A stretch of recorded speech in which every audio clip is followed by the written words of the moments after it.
What is up, guys, and welcome to Should You Play Destiny Beta? I will start this video by saying actually it's quite similar to the alpha, and because of that I will be focusing on the multiplayer rather than on the sort of like co-op single player. This is sort of like capture the flag-esque domination sort of thing, but if you want to know more about the actual sort of single player-esque stuff, then head on over to the alpha video that I did in the description below. So how do you actually get hold of the game if you are interested? Well, you've got to pre-order it, pretty simple. Obviously there are ways of doing this without putting any money down, so if that's your sort of thing, which it definitely should be, you shouldn't be putting any money down for this sort of game unless you know you want it. But the point is you don't know you want it because you don't know how good it is.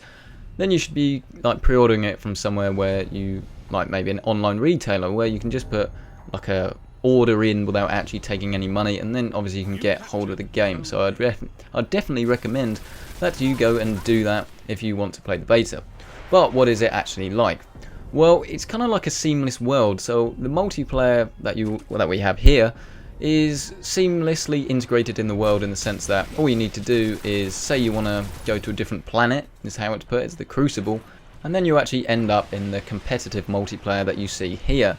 As I've said, it's like domination. All the other modes are currently locked and won't be available during the beta, at least as far as I know at the moment, but obviously they will be in the full game, so we'll have to wait and see what they're like. But I have to say I am actually quite impressed with what I see so far. There are two maps. This is more of a close quarters sort of one, and you'll see the other one which is set on the moon as well. I think it definitely looks like the moon, so I imagine it is the moon. So I'm just kind of running around shooting people, which is all you actually do in this game. So why should you go around shooting people in this game compared to another one? Well, the multiplayer is pretty engaging, I have to say that. It's not that unique and that different to what we've seen before. It just works really nicely, which is kind of what we want from multiplayer. Titanfall did a great job of innovating, but it missed out on some key areas. So even though it is one of the most innovative, I can never say that word, shooters we've seen in a while, this one is pretty much just as enticing, and I think you'll get your fill if that's your sort of thing. But of course you don't have to. You can just use the sort of co-op story if that's more of your thing, but you have a lot of meat in this game because you've got loads of different game modes. But the thing that I like most about the game is just how it all comes together in one nice seamless package. You've got all these different game modes that you would normally have separated in a menu that are kind of seamlessly put together in what feels like one big world.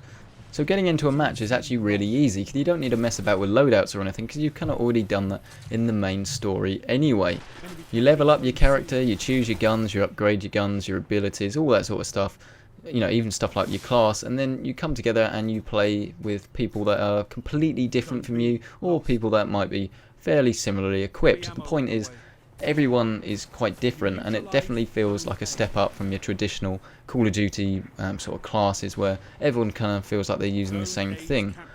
Yes, obviously you're going to get shot from different people, and it's going to, just feel like, shoot people, die, but it does feel slightly better than the traditional shoot people, die system. But how does the game actually play? Well, I have to say it is very, very fun, and it has kept me amused for quite a long time, bearing in mind that I haven't played the game that much. I've only had it for 2 days. I've been playing it quite a lot. I've already hit the level cap. As long as the level cap is a decent sort of level in the real game, I think we're all going to be quite happy and getting a lot of time out of it. And it needs to, because this is a game that needs to sell a lot. It's cost a stupid amount of money for the developers to actually make this game, and so they need it to sell a lot, and realistically they actually need it to sell some consoles as well. Sony, I know, has quite a lot of money invested in this title through advertisements and like exclusive content and stuff. So between them they're going to do a lot of marketing and try and get this game out into the public, and I think they are, it shouldn't be that difficult because the game does feel very fun. Whether it's the story or the competitive multiplayer, I find myself having a good time either way. It just feels pretty solid. The mechanics are, even though it's still in beta, the mechanics are really solid. And unfortunately it does run at 30 frames a second, which I'm actually not very happy about at all. I think that's definitely the biggest mistake that they've made with the game. If you look at Killzone, you can cap it to 30, I believe, or at least I think you can. if you want it to, or if you want you can play it unlocked, and that's definitely a choice that I think we should have. I would gladly trade a little bit of eye candy for a smoother frame rate at 60, just because this is a game that feels like it needs it, and I have to say it is by far the biggest turn off of the game. And I'm not going to sit here and defend the developers for trying to get the game running at 1080p on both consoles. No, it should be at 60 frames a second, and you should be able to choose. We're in next generation console sort of hardware times, and rather than sticking at the 30 that we all know and hate, there's no reason to stick with it for any more than we have to. Hopefully they can fix that in Destiny 2, but that's ridiculously far away. And it doesn't really matter what they say, they can't really defend their decision. Or at least to me. I'm sure a lot of people are either used to it or they're not really that fast. But to me it does make a big difference, especially for a game like this.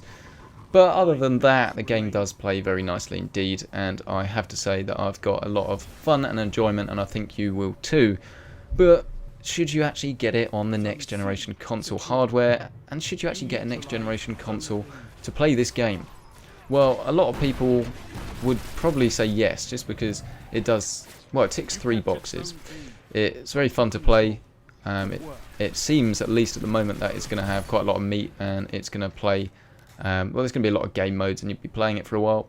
And obviously it looks great and is a nice showcase for your new hardware as well. So in that sort of point, yes, I think you maybe should be picking it up and picking a next generation console up along with it. But it's quite a lot of money to spend just for one game, and there's pretty much no game. Some people might, I get this guy, you wait. But yeah, there's pretty much no game that's going to be worth getting next generation console hardware for, but this is definitely one that I think you wouldn't be disappointed if you picked up. But of course the game isn't out yet, and this is only beta impressions, so that might change in the full game. But as long as they keep doing what they're doing, and there's plenty of content, pretty much more of the same. I haven't had any bugs at all that I know of in either the alpha or the beta, which is very impressive. Haven't had any issues with the multiplayer sort of connection sort of thing, and it's all run very smoothly, which I think is a great result for the developers, and I think it's a great result for the game, because a lot of people kind of need this to work. Other than the frame rate though, my only real concern with the game isn't this competitive multiplayer aspect, because that is pretty much run flawlessly for for what it is. It's kind of with the story. If you think Halo, it's one of those games that a lot of people are, well, they really rave about how good the story is. I think it's very good. I kind of can't really tell you much about what happens, but everything just seems pretty epic in it. And that is the complete opposite feeling actually to what I've got so far from this game. It's really fun to play though. It is really fun to play, especially if you play it with some friends that you know. Me and my friends have had a great time. But it kind of also needs to have a really good story element, because it's Bungie. People are expecting a Halo-like experience, whether they want to get away from that or not. Clearly not, by how it's all set in space, and it does kind of look and feel quite similar. But they kind of need to fulfill people that want a decent story, and from what I've seen so far, I've come away disappointed. Not disappointed to the point where I wouldn't want to play the game. Obviously, if you've been listening to this, then you know that I actually really like the game so far, and then obviously it must be pretty good if it's got my attention long enough to keep me off a gaming PC. But if this story is kind of continues on how it is now, I think I will be disappointed.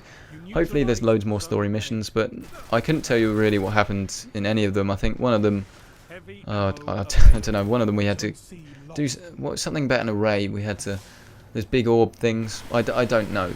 It's nowhere near as disastrous as the Titanfall campaign was, because I literally couldn't tell you anything about that game. But I haven't noticed much story in the game at all, so hopefully in the full thing there'll be more of that. Yeah, this is a heavy gun, you need heavy ammo for it. It's pretty awesome, but it is just a rocket launcher, pretty standard. Bikes like this, they're even more awesome. But yeah, obviously it's a beta, so I think it doesn't really matter what I'd said, whether I liked it or not. I was always going to say, but of course we have to wait for the real game to see whether it actually is as good or as bad as I've said. But yeah, summary, overall, impressions are good, seems fun. Not sure how much content there's going to be, but it seems like at the moment there's going to be quite a lot. So yes, you should definitely play the beta if you can get hold of it, but whether you should be playing the game will obviously have to wait a bit longer to find out. Thank you for watching this video. Give it a like if you've liked it, give it a dislike if you've disliked it, of course, and don't forget to subscribe I'm losing my voice, if you haven't already. Thank you very much for watching this video as always, and I will see you in the next one.